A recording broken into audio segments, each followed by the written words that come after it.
Maraming salamat po sa iyo, ma'am, sa tulong niyo po. Hindi ko po ito makakalimutan. Ito, maayos ka po. Nakatulong natin maayos. Hindi na ako mag-aalala. Na, pag umulan, mababasa ako. Hello guys, nandito ko ngayon sa lugar ni Nanay Frida at ihahatid po natin itong mga pinamili ko. Ito yung sobra sa budget na pinagawa po natin sa bahay ni Nanay Frida at binilhan ko siya ng mga gamit na kasya lang po sa sobra. Kaya pupunta tayo ngayon doon para bisitahin natin si Nanay Frida at iset up ko yung floor mat. Tara!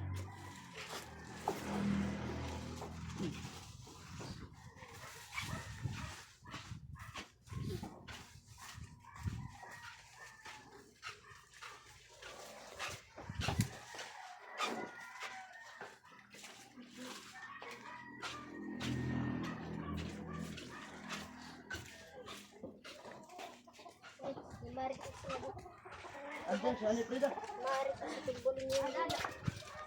Saan pwede dumaan? Maritis. Andiyan si Nanay Frida. Saan pwede dumaan? Dito.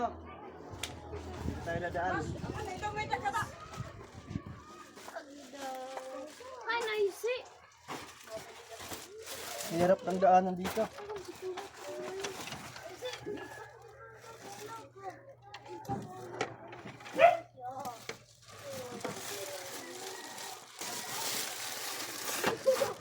Opo.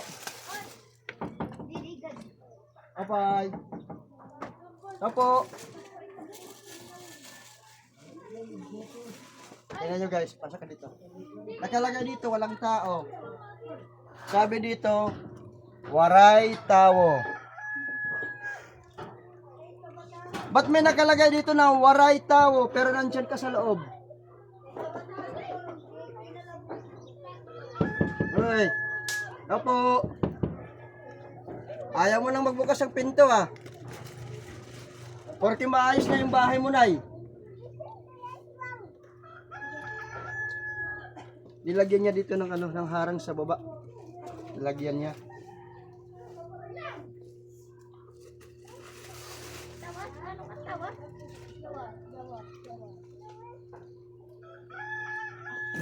Hello, kumusta? Bagong gising. Oo, balik ako dito ngayon, Nay. Pwede bang pakilinis mo yan dyan? I-set up natin ng floor mat.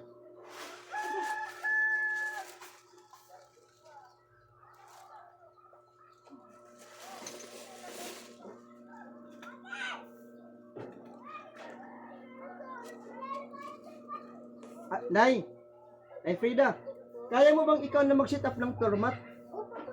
O ito, mayroong floor mat dito.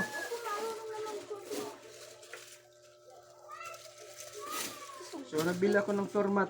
2 metros to. Nakakapagsaing ka na ba dyan? O sige, set up mo nga yan dyan. Ilagay mo kasi nandyan ka naman eh. Ilagay mo.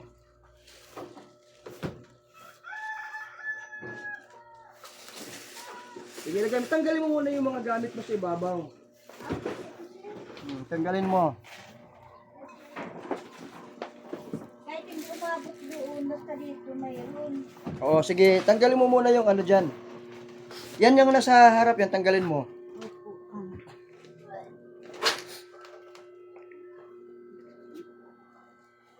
Mabuti nakikabit ka sa kuryente Oo, sinikit yung magpaano niya nung ano. Ayan, nilagay mo muna. Linisan mo ng maayos. Ayan, tanggalin mo yan. Pagod ako pag igib. Tulungan mo nga, ibaba mo yung mineral water para mabilis maayos niya.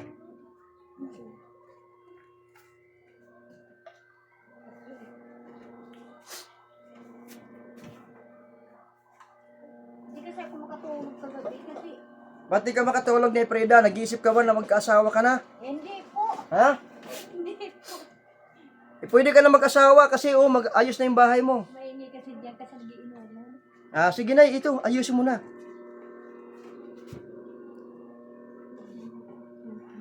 Bili ka nga, anuhin mo muna. O, tulungan mo muna dun. Ito na. Ha? Tulungan mo.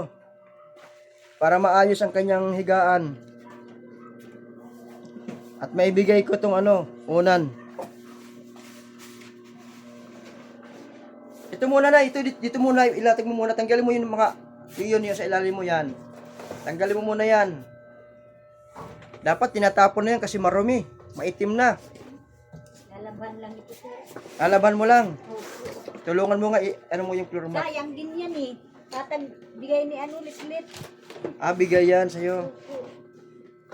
Sige, ilatag mo na maayos. Okay. Patayin mo muna yung ceiling fan mo.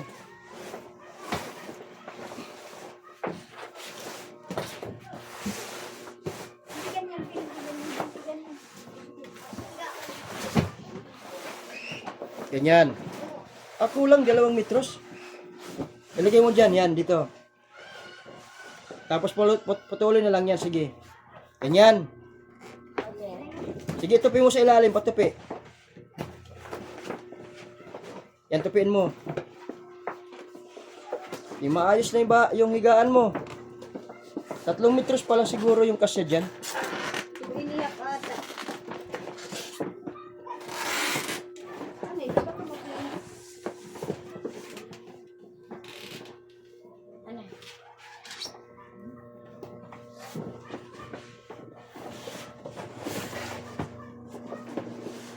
Kasi yung pinutol ko dyan, pwede ko Yan. dito.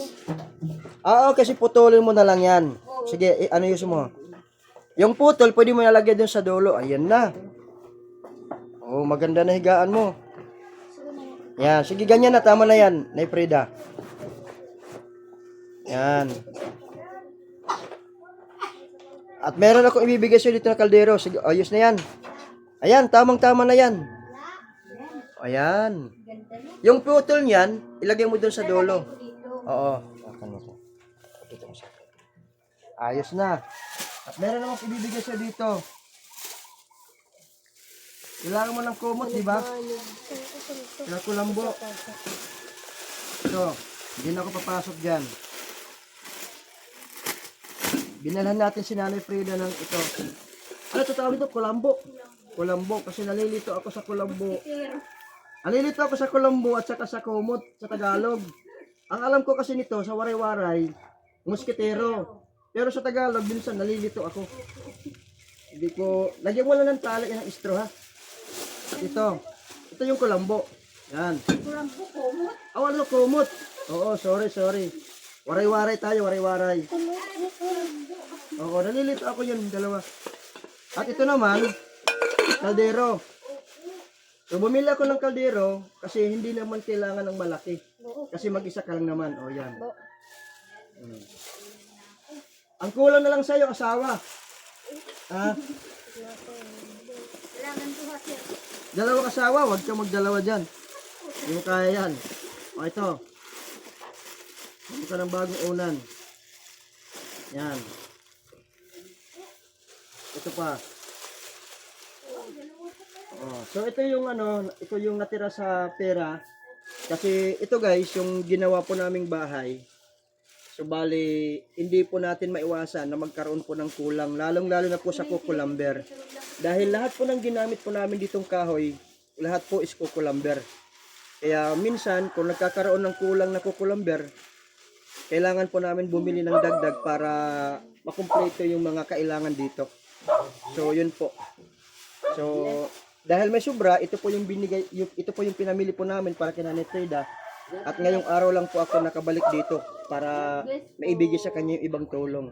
Bale, yung wala po kay Nanay Frida, yung kalan na pwede niyang masaingan. Ano na yan, So yun na lang yung gusto mong hingin na tulong. Yung gana na paglalabhan. Yung planggana, malaki, maliit. Yung tama lang na mapaglalabhan. Sige lang, ano lang natin. Kung may magpaabot ng tulong sa iyo, may mag-sponsor sa kalan na nakabutin, tapos planggana, babalik pa ako dito, Nay, ha? Ang mahalaga ngayon, Nay, meron ka ng kaldero. Ang wala lang, kutson. Ang kutson pala, nagtanong ako sa kutson kanina. 1,200 plus yung kutson. At bawal kasi sa'yo yung kutson kasi pag mainit sa likod. Ano lang, ang bilhin lang natin sa'yo, kung mayroong mag-sponsor po nay ha. Pero pag wala, hindi po ako makakabalik dito. Okay lang. Basta ang ano doon, ang bahay mo maayos na. At least masaya ka na ba?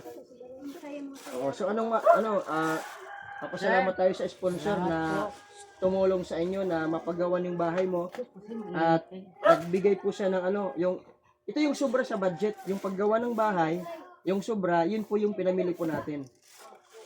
At hindi po ako nakabalik agad ng Sabado, di ba sabi ko, Saturday babalik ako. Na-busy po tayo. Busy po talaga ako, tsaka may mga tinutulungan po akong ibang tao. Marami pa akong pwedeng balikan. Ha? So, anong mensahe mo ngayon na maayos na yung bahay mo? Ako po ay nagpapasalamat po unang-una po sa Panginoon at binigay po niya sa akin yung matagal ko nang hinihingi na magkaroon po ng maayos na tirahan para may matutulong po akong maayos. At saka nagpapasalamat din po ako sa Ganun lang higaan mata pride. na magkaroon po ako ng tirahan na ganito na maayos. Yun po yung maraming salamat po sa iyo, ma'am, sa tulong niyo po. Hindi ko po ito makakalimutan. Ito, maayos ka po, nakatulong na kayo maayos, hindi na ako mag-aalala. Na, pag umulan, mababasa ako. Pag bumaha, hindi ka na mababasa sa isagaan mo. Hindi na ako aapaw dito sa loob, tubig. Salamat din po kay Sir Danny. Yung mga natin.